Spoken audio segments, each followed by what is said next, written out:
Hey everybody, Steve Burns here. So, I had a little bit of a problem where I've merged about 7 different objects together. We're going to take a look at here in my 3D panel.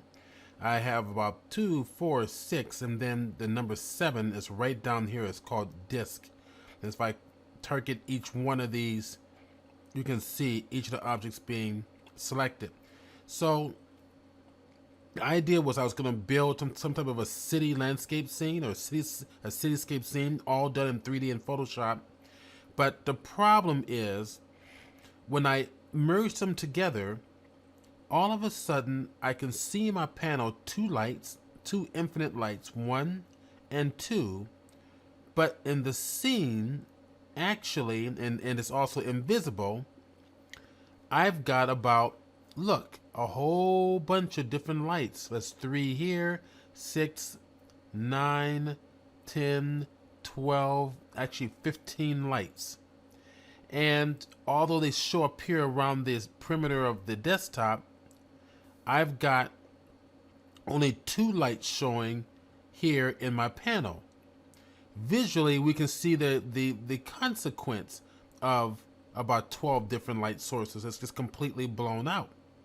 So there was no possible way for me to actually select them and delete them. So that happened when I merged the 3D objects together. My first thought was, well, maybe it imported 1 light in per object. As I have only 7 objects here, I've got about 15 lights over here to the left. So you have a little bit of a glitch with Photoshop adding a lot more lights and then not allowing me to access each light, or the light effects are there, but access to the lights individually is non-existent. Okay, and there it is. When I click over here, I'm getting to speed up the 3D import. The number of active lights for auto-generated materials is limited. You have reached the set limit. Okay.